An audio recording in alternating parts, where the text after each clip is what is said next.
Hey everyone, welcome back to the episode.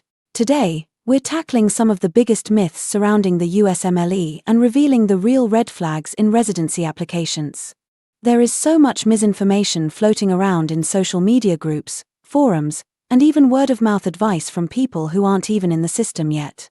I see applicants obsessing over things that don't really matter, while completely ignoring the things that actually do. So, in this episode, I'm going to bust some of the biggest myths about the USMLE and help you understand the real red flags that can hurt your chances of matching into residency.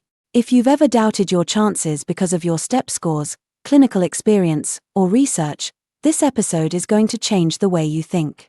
So, let's get into it. One of the biggest misconceptions about the USMLE is that if you don't score in the 260s or higher, you won't match into a good residency program. Many applicants believe that their entire future in medicine depends on these numbers, and anything below a gold standard score is seen as a failure. This belief leads to unnecessary stress, anxiety, and sometimes even discouragement before people even apply. The truth is, while high scores certainly help, they are not the only thing that determines your match success. Residency programs in the US.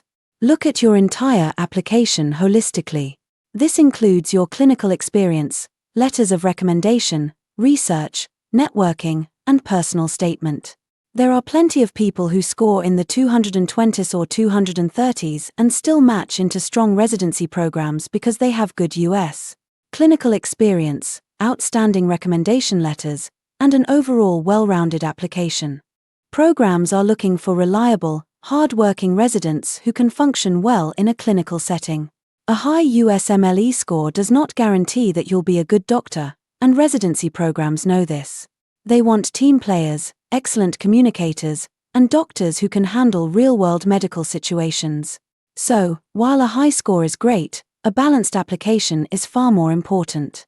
Many IMGs believe that failing even a single USMLE exam means that their dream of matching is over. This is one of the most harmful myths because it discourages people from even trying to recover and improve their application. Yes, failing a USMLE STEP exam is not ideal. It will make your application more challenging, but it does not automatically mean you cannot match. What really matters is how you respond to that failure. If you failed Step 1 or Step 2 CK, your next attempt should be significantly stronger. A very high score in your next exam, especially Step 2 CK or Step 3, can help balance out that failure and show residency programs that you are capable of learning, improving, and overcoming setbacks. Additionally, strong clinical experience in the US, excellent recommendation letters, and strong interview performance can make up for that failure.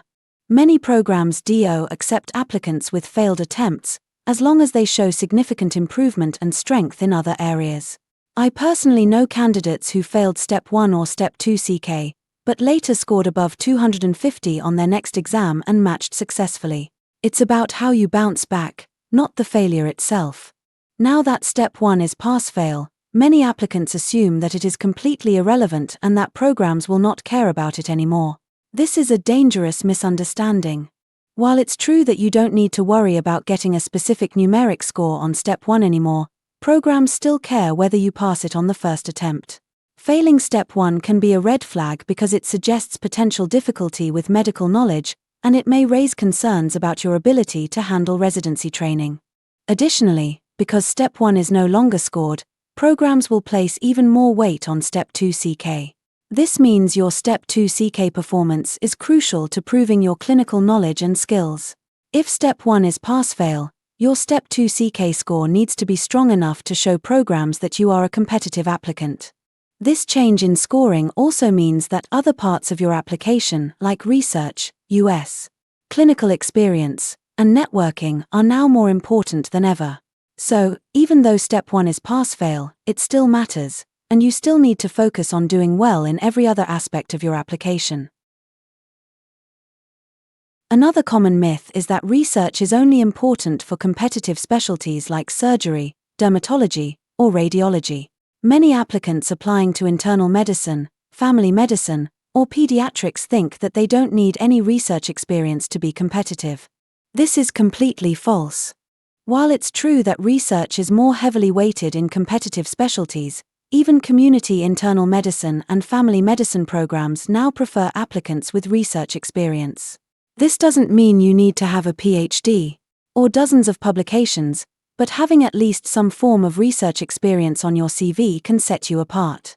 Even simple research projects like case reports, poster presentations, and retrospective studies can make a big difference. Programs like to see that you have an academic mindset and are capable of contributing to the medical community in more ways than just clinical work. If you haven't done research yet, it's not too late. Start by joining an existing project, submitting a case report, or presenting at a conference. Every little bit helps, and it can significantly improve your application. Many applicants believe that only clinical experience from big-name hospitals like Mayo Clinic, Harvard, or Cleveland Clinic is valuable. Because of this, they feel discouraged if they can only get rotations in community hospitals or private clinics. The truth is, U.S. clinical experience, USCE, is valuable no matter where you do it. Programs are looking for hands-on experience that proves you can work in the U.S. healthcare system, communicate effectively with patients, and function well in a medical team. While experience at a university hospital might sound more impressive, what really matters is the quality of the experience and the strength of your letters of recommendation. If you did a rotation at a community hospital but built strong relationships with attendings and received excellent laws, that will be far more valuable than a name-brand hospital where no one remembers you. So, don't worry if you don't have clinical experience from a famous institution. Focus on making the most out of whatever rotations you have and getting strong letters from physicians who genuinely know your work ethic and skills. Now, let's break down the actual red flags that residency programs notice and, more importantly, how you can address them if they apply to you. Now, I want you to listen carefully, because if any of these apply to you, that doesn't mean you can't match. It just means you need to be smart and strategic about how you present yourself in your application and interviews. Red flag number 1, poor communication skills. Many applicants focus on scores but overlook communication. Residency programs need team players who can interact well with patients and colleagues. A strong interview is crucial. High scores won't help if you can't communicate effectively. If needed, practice interviews, refine case presentations, and seek feedback to improve. Red flag number 2, unexplained gaps in medical education. Large, unexplained gaps in your timeline can raise concerns. Programs may assume you lost interest in medicine or lacked progress. Always justify any breaks, mention research, clinical work, or personal responsibilities. A well-explained gap with meaningful activities can still lead to a successful match. Red flag number 3, weak or generic letters of recommendation. A U.S. letter of recommendation isn't enough, it must be strong and specific. Generic letters hurt your chances, while detailed ones highlighting clinical skills, work ethic, and professionalism stand out. Build relationships with attendings and actively participate in rotations to secure strong letters. Red flag number 4, unprofessionalism. Professionalism is just as important as academic performance. Being rude, unprepared, or negative in interviews can cost you. Keep social media professional, respect deadlines, and maintain a positive attitude. Programs want doctors who are skilled and easy to work with. Your residency match isn't just about scores. A strong, well-rounded application with good communication, professional behavior, and strong recommendations will set you apart. Focus on what truly matters, stay proactive, and keep improving. You've got this.